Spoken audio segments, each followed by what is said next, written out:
The most confident person in the room usually isn't the loudest. They're not trying to dominate every conversation. They don't interrupt or constantly try to prove themselves.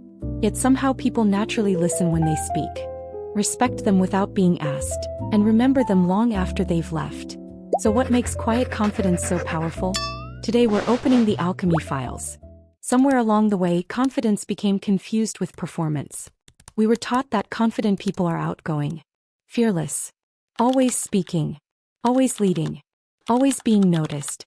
But confidence was never supposed to be loud. That's insecurity's favorite disguise. Real confidence doesn't need constant confirmation, because it isn't trying to convince other people. It's already convinced itself. Think about the people who constantly need to prove they're successful, or attractive, or intelligent. They're always announcing it, always defending it, always making sure everyone knows. But there's an interesting psychological pattern. The things we're truly secure about, we rarely feel the need to advertise. You don't constantly remind people that you know your own name, because certainty doesn't seek validation. The same is often true of confidence. The more secure someone becomes, the less they need to perform it. There's a reason mysterious people often seem more interesting. Our brains naturally try to fill in missing information. When someone doesn't overshare, doesn't chase attention, doesn't need to dominate every conversation, people start wondering about them. Confidence creates presence. Silence creates curiosity. And together, they become incredibly powerful. Quiet confidence isn't about saying less because you're afraid. It's saying less because you don't need every room to approve of you. At its core, quiet confidence isn't about other people at all. It's about your relationship with yourself. Keeping promises to yourself. Speaking honestly. Admitting when you're wrong. Knowing your values. Trusting your decisions. People often think confidence comes from compliments. In reality, lasting confidence usually comes from evidence.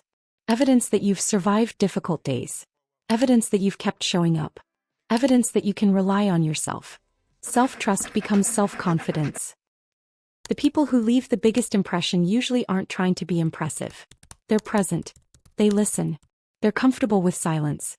They don't rush to fill every pause. They don't need to be the funniest person, or the smartest, or the center of attention. And ironically, that's often what draws people towards them. Maybe confidence was never something you needed to find.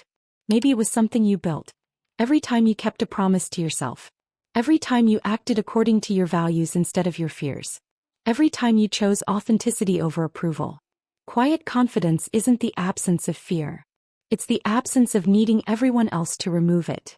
The loudest voice in the room isn't always the most confident.